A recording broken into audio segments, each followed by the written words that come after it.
High Fleet выглядит как хардкорный симулятор воздушных боев, на который нужно потратить дни, чтобы научиться играть, а сюжет, персонажи и лор будут в нем вторичны. Но это не так. Игру сделала пара человек, и она не поверхностна. High Fleet рассказывает историю альтернативного мира, где допущения фантастики объединены с аспектами военного дела из справочников и учебников. Игра сочетает экшен и стратегию, что пытались реализовать многие, пусть и не очень удачно, и отходит от канонов геймдизайна, например, бросая вызов игроку даже в хабах, где обычно разработчики дают отдохнуть.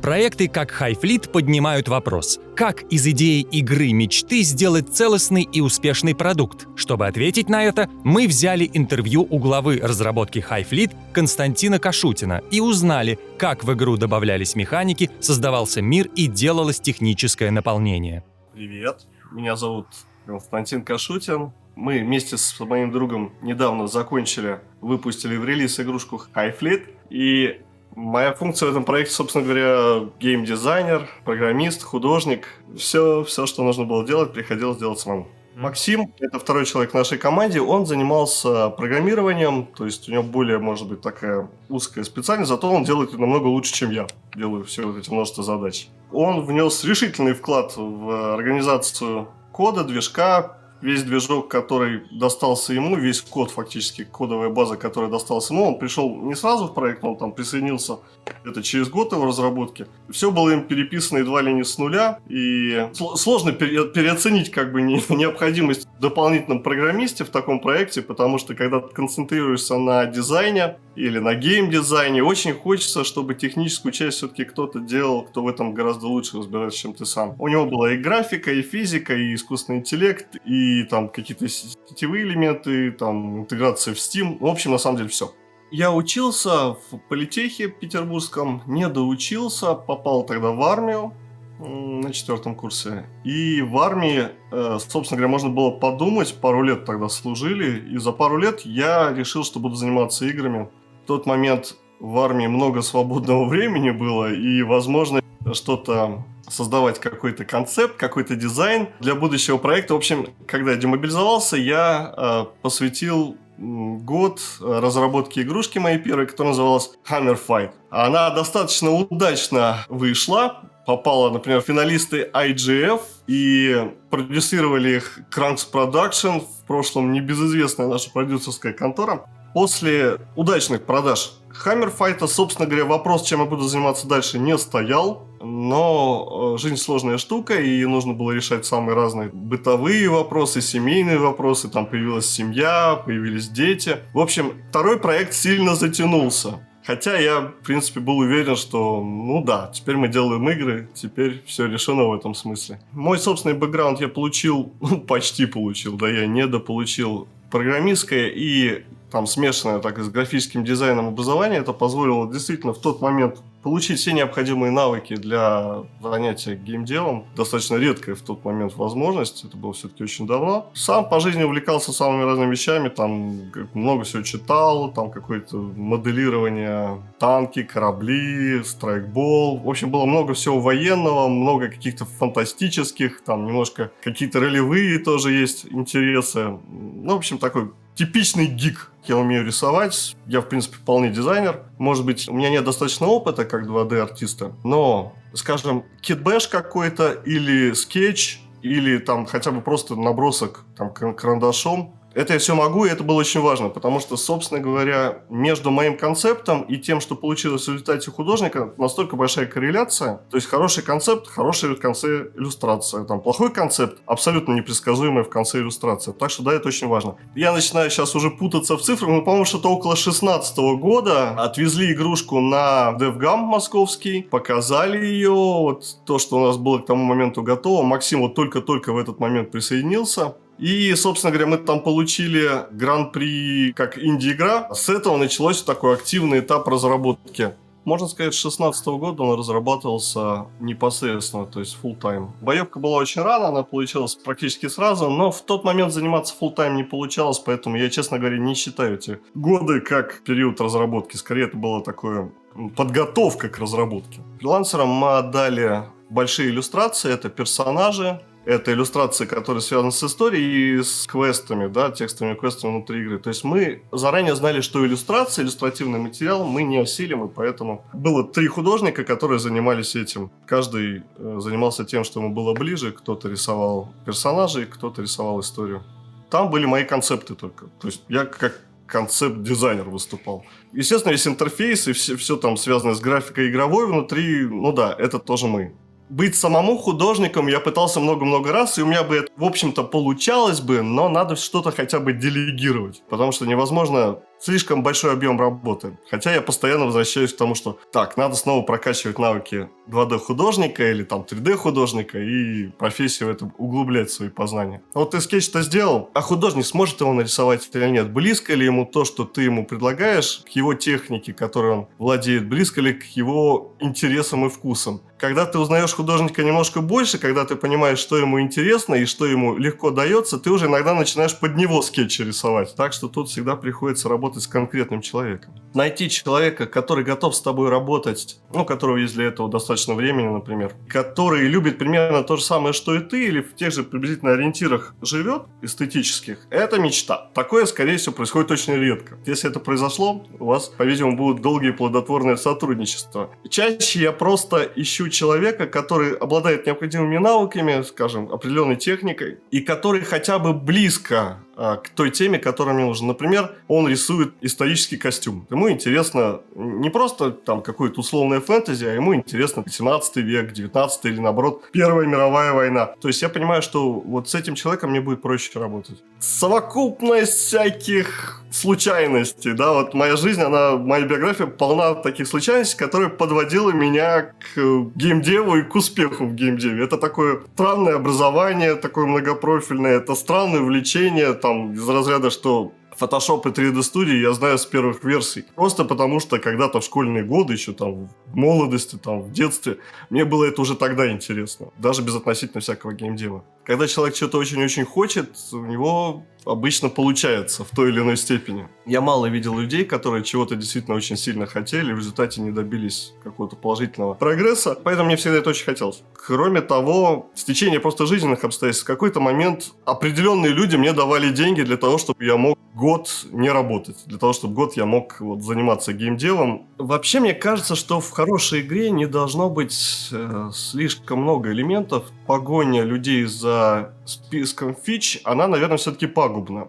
Настольные игры, в принципе, хорошо демонстрируют нам, что какие-то минималистичные правила позволяют создать очень интересный игровой экспириенс. Так что, в целом, краткость действительно сестра талантов, в том числе в компьютерных играх. Не надо бояться в этом смысле чистить игру. Критерии были достаточно простые. Были механики, которые очевидно работали, в которых я был уверен, которые работали на общий результат, были механики, в которых я был не уверен. Например, они еще не существуют достаточно долго, чтобы я убедился, что они действительно жизнеспособны. То есть вроде бы работает, вроде нет, но должно пройти там год, чем она нормально будет функционировать. Поэтому перед релизом, естественно, мы все это вырезали. Это не был какой-то стихийный шаг. Мы прекрасно знали, что перед релизом мы отбросим значительную часть, там, 20% практически готовых механик.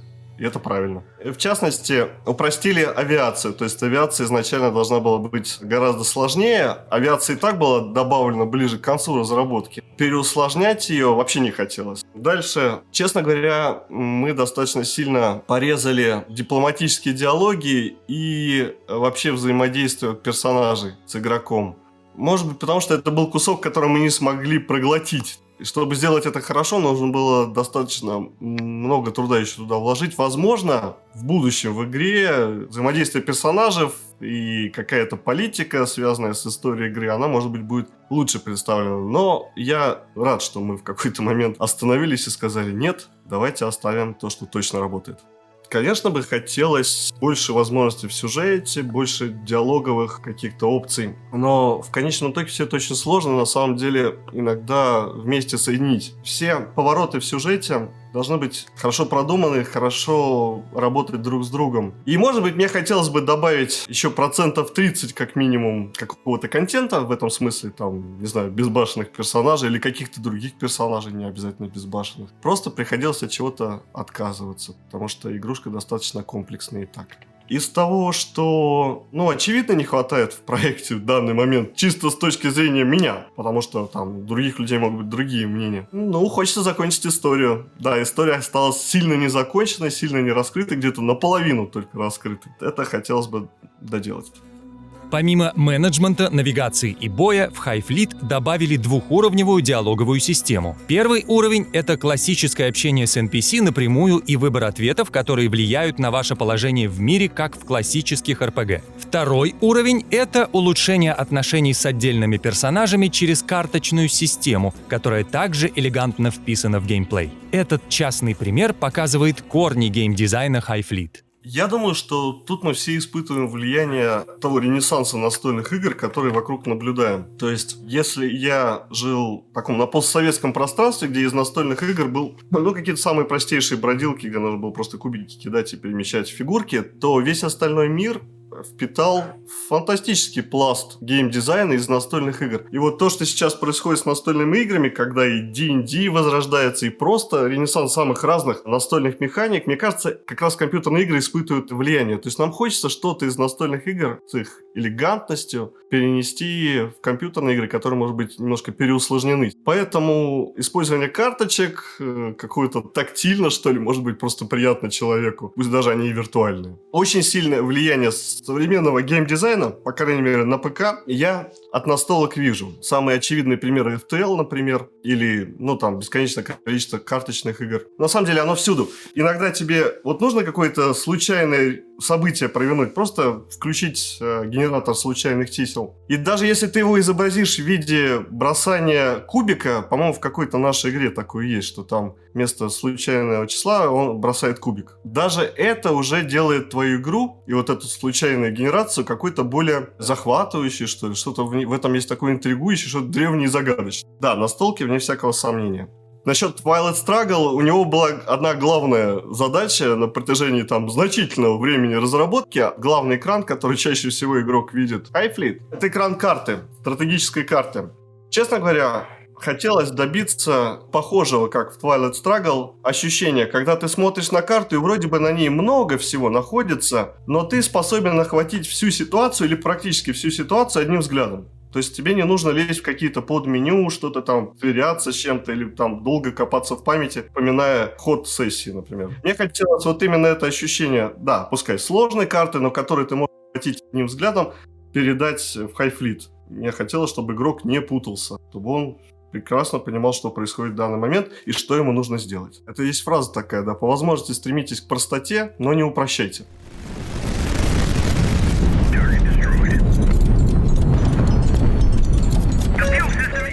Из характерных особенностей, по крайней мере, этих двух игрушек, которые вышли, это, все-таки наличие экшена. То есть экшен даже в стратегии, и Hive Fleet это процентов на 60 все-таки стратегия, и даже там мне потребовался нормальный интересный экшен-элемент. Кстати, за это многие ругают игрушку, говорят, что мы пришли поиграть в нормальную стратегию, а тут какие-то стрелялки. С другой стороны, для меня настолько важна хорошая sci-fi атмосфера, самые разные стилистики, самые разные жанры могут быть использованы. То есть для меня игрушка без атмосферы не совсем игра. Возьмем, например, Цивилизацию, да, это великая игра, это может быть, субъективно сказать, лучшая игра из когда-либо созданных человечеством. Но в ней вообще нет атмосферы, то есть она абсолютно без души. Для меня даже в самой простой игрушке должна быть душа. Должно быть что-то, что выделяет ее как литературное произведение или дает какую-то особую атмосферу. Игра разрабатывалась очень долго, соответственно, творческий процесс очень большой, очень длительный. Огромное количество референсов, произведений повлияло так или иначе. Когда ты занимаешься геймдизайном, что бы ты ни смотрел, что бы ни попадалось тебе на глаза, у меня всегда есть ощущение, что подождите, это же можно использовать. Поэтому список на самом деле, по факту, как оно было на самом деле, а не в теории, он очень большой, он там бесконечный. Там, начиная от истории малоазиатских походов наших в 19 веке, я прочитал там большое количество исторической литературы про Афганистан, про наши завоевания в Малой Азии. Может быть, классические какие-то произведения на похожую тему. Фильмов из разряда Лоуренса Аравийский. Он, безусловно, оказал влияние, потому что, посмотрев Лоуренса Аравийского, я понял, каким я хочу видеть моего главного героя. Да, это европейский человек европейской цивилизации, который попадает вдруг в цивилизацию Азии. Для него чуждую, незнакомую, и он там меняется, видоизменяется. Вот это, безусловно, Дюна, с которой просто очень много параллелей в игре с Дюной. Большое значение имел какой-то милитари аспект. В какой-то момент мне попалась игрушка, которая называлась Command Modern Air Naval Operation, по-моему, так она называлась. Это очень специфический такой, очень хардкорный варгейм. И он просто взорвал мне мозг. Потому что такой войны я еще никогда не видел. Настолько похожий на то, что я вижу иногда по телевизору, с таким количеством деталей, с таким трогательным отношением к милитари тематике. Мне захотелось что-то очень похожее сделать, только, конечно, для широкой аудитории. Command — это такой очень хардкорный, очень узкоспециализированный проект. И в этот момент в игре появилось много всего из реальной военной истории, из холодной войны, из там справочников Джейнс с названиями, с характеристиками. Логика оружия построена в игре именно так. В каждой системе вооружения, которая существует в игре, есть реальный прототип какой-то. Какая-то реальная военная компонента важная. Для меня очень важно, чтобы то, что происходит там в книге или в фильме, было хотя бы отчасти правдоподобно. То есть, чтобы, взяв какие-то допущения, там, существования там, антиматерии или прыжков быстрее скорости света, допустив вот эти вещи, все остальное было взято из реальности. Вот, чтобы это не было просто какой-то фэнтези, как какие-то там... Фэнтези тоже хорошо, но совсем другой жанр. Соответственно, для того, чтобы картинка или действие, или история звучала реалистично, там как дьявол кроется в деталях. Вы там говорите о том, что в игре есть артиллерия, например, да? Но почему артиллерия, почему не лазерное оружие? Потому что артиллерию мы считаем более реалистичной или более проработанной, или просто интереснее по спецэффектам. Например, «Звездные войны», которые там стреляют лазерами в космосе, на мой взгляд, были бы гораздо интереснее, если бы они использовали старую добрую артиллерию, автоматические пушки, ГАУ и все в этом роде. Оно просто красивее, чем лазеры даже. Соответственно, мое увлечение военной историей, справочниками, там и страйкболом как таковым дает мне, какой-то запас в эрудиции. Хорошие старые аниме там из 90-х годов, там какой-нибудь Ghost in the Shell или Ковбой Бибоп, они же просто наполнены отсылками к какой-то оружейной тематике, какой-то военной истории. Там просто море всего этого. Когда зритель или игрок не замечает, человек, который в теме, подмечает, ага, так на самом деле где-то в реальности это и есть. Это все добавляет точности картинки, достоверности, каких-то маленьких деталей. Соответственно, справочники, страйкбол, интерес к военной истории дало интересные детали в проект. Все это работает на атмосферу современной стратегии или тактики.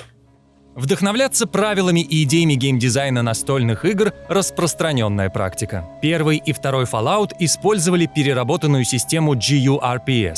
Серия Neverwinter Nights полностью построена на Dungeons & Dragons, а Warhammer 40 000 Mechanicus продолжает идеи своего настольного первоисточника. Для High Fleet вдохновение настольными играми было главной, но не единственной опцией. Константин намеренно экспериментировал и нарушал правила геймдизайна. Я просто не знаю геймдизайнерских правил. Я нарушил их немало и узнал об этом постфактум. В этом есть своя доля правды. Действительно, правила, которые сформировались и доказали свою ценность, к ним надо прислушиваться. Но у всякого правила есть исключения. И исключения не всегда делает твой проект хуже. Зачем нужна вообще была посадка кораблей? Это механика, которая новых игроков вообще вводит в фрустрацию. Я говорил, она все равно останется. Просто я не могу себе представить игру про гигантские летающие корабли, без какого-то геймплейного отображения их посадки. То есть они должны красиво садиться на столб огня, как в классической фантастике это происходило. Конечно, я не хотел, чтобы это была просто кат-сцена какая-то. Мне хотелось, чтобы игрок как-то участвовал. Поэтому посадка корабля, несмотря на протесты всех окружающих, в игре осталась. Тут, естественно, вдохновение было от Лендера, а в Лендере,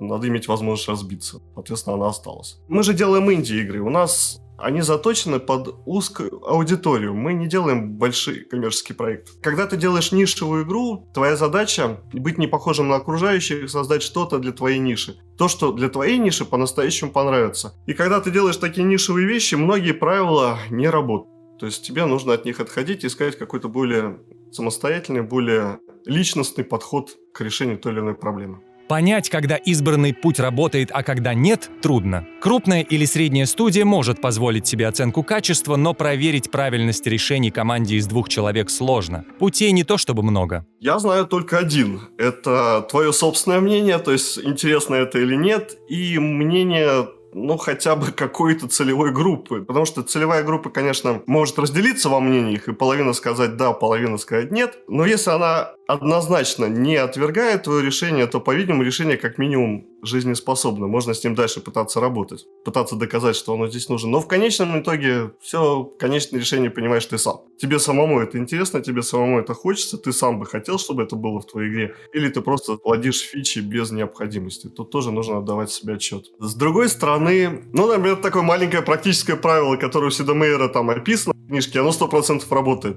Он говорит, что когда что-то изменяешь в игре, характеристику меняешь, там, например, либо в 2 раза увеличивай, либо в 2 раза уменьшай. То есть каждый геймдизайнер знает, как он там в поисках баланса пытается 10% увеличить, там 20%, 25%. Работает, нет, не работает. Сид Мейер правильно сказал, попробуй увеличить сразу вдвое. Если игра от этого стала решительно лучше, ты на правильном пути. Если ничего не изменилось, слушай, тебе не надо заниматься этим микроменеджментом. Попробуй в какой-то другой области. Помню, собственно говоря, один пример, который я не согласился с ним. Он говорит, что лучше сделать 2 хорошие игры, чем 1 потрясающую. Что он имел в виду? Он имел в виду, что если в твоей игре набирается механик на 2 другие игры, то лучше тебе вырезать половину и сделать 2 игры, чем попытаться впихнуть все механики в одну игру. В каком смысле? Он там приводил пример одной из своих игр, где 2 механики друг с другом конкурировали, отбирали внимание игрока. В конце концов, он пришел к выводу, что так делать не нужно. Но я приводил уже, в принципе, примеры игр, где механики друг с другом конкурируют. Это, например, Mountain Blade, где стратегическая механика конкурирует с экшеном. Или тот же Rome Total War, где глобальная стратегия, опять же, конкурирует с РТС. Кажется, для 2 разных аудиторий сделано, но нет. Они существуют, они органичны, они интересны. Вот я это правило тоже нарушил. В нашей игре экшен конкурирует со стратегией и прикидывается при этом FTL. Но между тем, мне кажется, оно имеет право на существование, что такие игры тоже должны быть. Другое важное отличие и особенность Highfleet – это интерфейс игры. Он полностью интерактивный. Циркулем и линейкой рассчитывается расстояние до врагов, тумблеры в правом верхнем углу запускают ракеты, а разные типы радара меняют внешний вид карты. Такой вид интерфейса называют диегетическим, иными словами, встроенным в мир игры. Например, Pip-Boy из Fallout тоже диегетический. Он используется для управления инвентарем, включения радио и фонарика, а другие функции остаются за кадром. Но в Highfleet ничего не остается за кадром, и даже расшифровка передач или управление радаром, которые можно было счесть за мини-игры, на самом деле важная часть игры. Интерфейс просто по-другому воздействует на игрока. Когда мы отходим от идеи, что это просто мини-игра, и она изолирована от остального геймплея, просто потому что игроки уже знают, что такое мини-игра, и воспринимают ее соответствующе. Во-первых, мини-игра не обязательно, да? В том смысле, когда вся игра более целостна, более лаконична, может быть, когда она создает какое-то, ощущение, что ты находишься в чужой профессии, в чужой шкуре, что ты не в игру играешь, а ты переживаешь жизнь какого-то персонажа. Например, откуда появились линейки и карандаши? Они же появились из Silent Hunter, Highfleet. И там это было абсолютно естественно. В Silent Hunter ты играл за капитана подводной лодки. И чем, собственно, капитан подводной лодки занимался, когда не стоял у перископа? Он что-то чертил, он какие-то бумажки записывал, что-то перекладывал. Поэтому это абсолютно естественно оказалось в Silent Hunter, эта механика. Точно так же она оказалась в Highfleet. Это то, чем просто обычно занимается командующий. Детализированный интерфейс – это часть стратегической системы Highfleet, и ее разрабатывали аж 5 лет. Для сравнения, на рабочую версию боевки ушло только 2 года. Почему это было так долго? Потому что это не было сделано прежде. Какая была задача? Нужно было дать игроку опыт, когда ты командуешь группой кораблей, и когда должен совершить большой такой поход этими кораблями, целое путешествие. Слово «путешествие», слово «journey» всегда было где-то у меня в разделе ключевых, что игра должна создавать ощущение путешествия, road movie в некотором смысле. Но при этом она должна сочетать в себе эти механики, которые характерны для хардкорных военных симуляторов или военных стратегий. Радары, сонары, радиотехническая разведка, перехват радиосообщений. Все то, что составляет хлеб и воду для какого-нибудь серии «Харпун» или для приличной современной такой военной стратегии. Все хотелось это тоже передать, но только в фантастическом сеттинге для более широкой аудитории. Совместить все это вместе никто такого просто никогда раньше не делал, и приходилось все изобретать. Что-то мы взяли от FTL, что-то мы взяли от Silent Hunter. Понятно, что это вещи абсолютно несовместимы, абсолютно из разных миров, и их соединение потребовало очень много времени, действительно очень много. Делать симулятор — это сразу заведомо запирать себя в очень узкой аудитории, такой немножко специфической аудитории, и этого не хотелось, потому что это очень жесткие рамки. Это сразу все должно быть какое-то там историчное или там достоверное. Когда ты хочешь делать игру про Дюну, условно говоря, вот не хочется. Хочется взять из истории все самое вкусное, самое интересное и подать это на блюдце, приправлено космосом и спайсом и там космодесантниками какими-нибудь. Соответственно, я всегда говорил себе, что мы вдохновляемся из хардкорного милсима, но делаем это для простых игроков. Делаем это для игроков, которые играют в FTL. Поэтому идеи, геймдизайнерские идеи, взяты из милсима, там радары, ракеты, противоракеты, взаимодействие быстрых кораблей, медленных кораблей. Вот, все это как бы вполне милсимовские концепции. Но при этом поданные для широкой аудитории, для аудитории просто среди моих друзей, с моих, там, скажем, братьев, не оказалось ни одного человека, который бы играл в те хардкорные симуляторы, в которые я играл. Я понял, что если я попытаюсь создавать хардкорный симулятор, мне его просто никому не продать. Когда формируется действительно такое живое комьюнити, когда ты понимаешь, что твоя игра понравилась, не только продалась, да, можно продать игру и получить весьма какие-то средние оценки, за это тебе никто не запомнит, а когда тебе вот так понравилось, и кто-то тебя точно запомнит, это очень приятно, это очень мотивирует.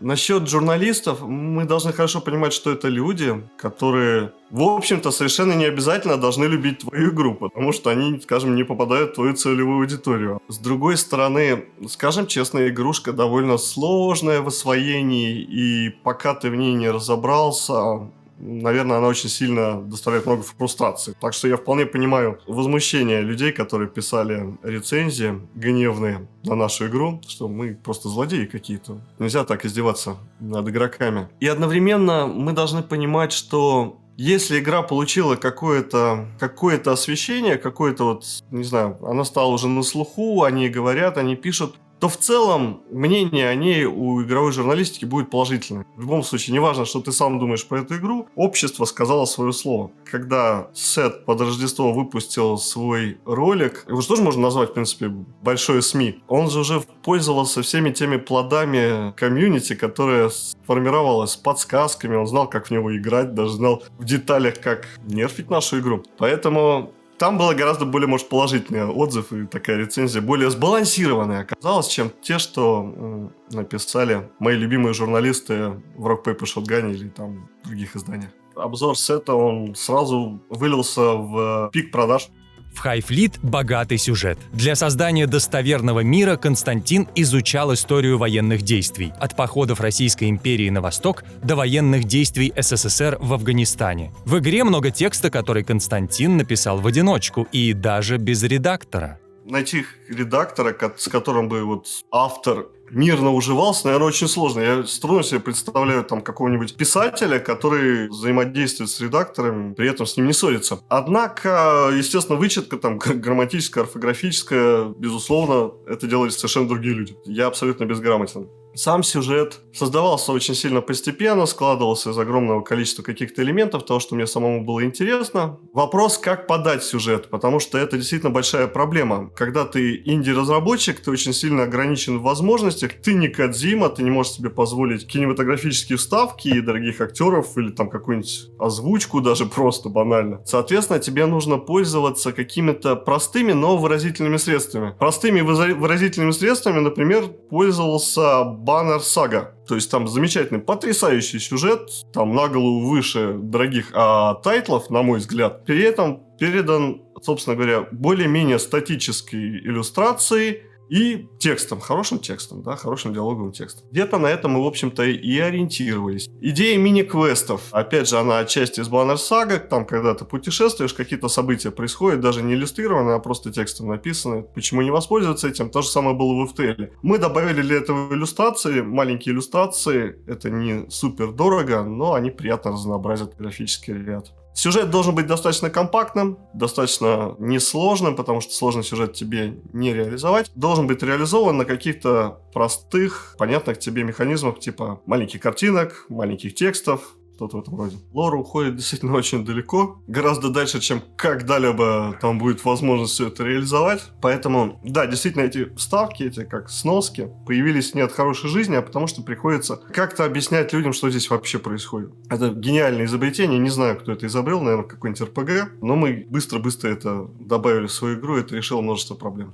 Обычно баланс делают, рассчитывая силу экипировки игрока и врагов по их числовым значениям. Так легче создать оптимальную кривую сложности. Но Highfleet не привязывает игрока к улучшениям экипировки. Не, ну это же понятно, что такая методика работает сильно не везде. Как ты, например, применишь эту методику в каком-нибудь авиасимуляторе, где враги не могут иметь 5-7, что у вас одинаковые самолеты на самом деле, а может даже у них лучше есть там исторически достоверный симулятор какой-то. Поэтому в нашем случае оно вообще не работало. Врагов просто в начале меньше, чем в конце. Скорее вот так вот. А у игрока при этом силы в начале сопоставимы с тем, которые он имеет в конце. Он начинает с заведомо большими силами для того, чтобы их как-то сохранить и по возможности приумножить. Может быть, за счет этого кривая сложности саморегулируется. То есть игрок не просто выигрывает в начале, а он должен хорошо выигрывать, экономия ресурсы. Соответственно, новый игрок, когда входит в игру, он может там пройти, условно говоря, 20% кампании, или может даже 30 кампаний, и он уже поиграл, он уже молодец. Да, он кампанию не закончит, потому что он все разбазарил в процессе, но он уже какой-то игровой опыт получил и сможет вернуться в начале следующей переигрыши с каким-то уже новым игровым опытом. При этом принципиально сильнее, то, что мы, скажем, даем больше ресурсов, как там Dead Cells, например, нет, у нас этого нету, скорее он просто приобретает опыт какой-то.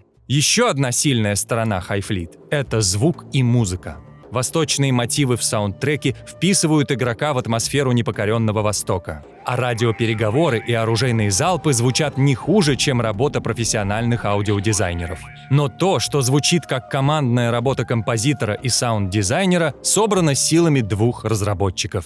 С музыкой все всегда очень сложно, особенно у нас. Потому что на начальном этапе у нас не было достаточно бюджета для того, чтобы собрать музыку. На конечном этапе не было достаточно времени для того, чтобы, опять же, сделать саундтрек таким, как вообще хочется. А найти композитора, который бы делал музыку вот такую, как ты хочешь, так же сложно, как найти, например, иллюстратора, который работает вот именно в той теме, вот именно в той стилистике, какая тебе нужна. Соответственно, мы пошли по пути наименьшего сопротивления и просто взяли музыку, которая уже была написана, и договорились с композиторами. Обсудили с ними возможность использования их музыки в нашей игре. Это не самый лучший путь, но, если честно говоря, далеко не самый плохой. Он, мне кажется, показал достаточно жизнеспособным. Если ты хочешь создать картинку, в которую верят, то предстоит много пробовать, много экспериментировать. Хочешь создать персонажа, который выглядит достоверно и хорошо вписывается вот в мир игры, нужно смотреть самые разные, может, исторические эпохи, постепенно подходя к тому образу, который будет, естественно, смотреться внутри игры. Вот то же самое со звуком. Примерно было понятно, что мы хотели, а после этого бесконечный поиск каких-то документальных там радиопереговоров, там всевозможных военных из разных эпох, буря в пустыне или даже, может быть, Вторая мировая война, там радиопереговоры бомбардировщиков английских. Сравнение с тем, что есть в других играх. Как бы смотришь какую-нибудь игру, там идут радиопереговоры пилотов или военных, ты, прослушав исторические радиозаписи, понимаешь, что нет, не то, это все как бы наиграно. Это актеры в играх говорят. Даже по звуку немножко не похоже. Чисто по спецэффектам не очень смахивает. Мы старались сделать так, чтобы это было похоже.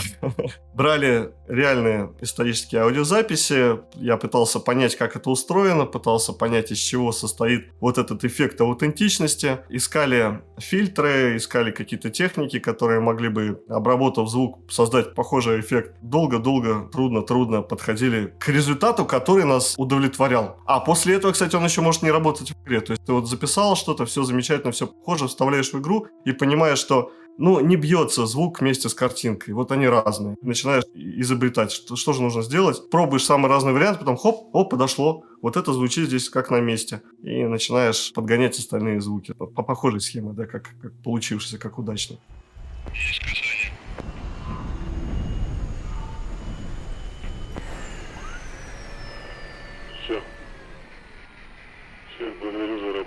Мы использовали баз DLL как низкоуровневую прослойку. А так, да, там был кастомный звуковой движок сверху написан. Кастомный движок у нас образовался только потому, что он остался с Hammerfight, а Hammerfight был написан давно, в те времена. Писать кастом было нормой. Наверное, для следующего проекта, по крайней мере, Максим мне об этом часто говорит, у нас будет уже все-таки Unity, если это будет 2D проект, или Unreal, если это будет 3D проект. Просто с большой надстройкой нашей собственной сверху. Так что, в целом, я думаю, кастомные движки ушли в прошлое. Это такой артефакт из старых добрых времен. У нас не своя физика. Для Hammerfight она действительно была своя. Я, как человек тоже не очень математик, для меня это был дикий стресс написать свой физический движок. К Highfleet у нас использован Box 2D. Старый добрый Box 2D.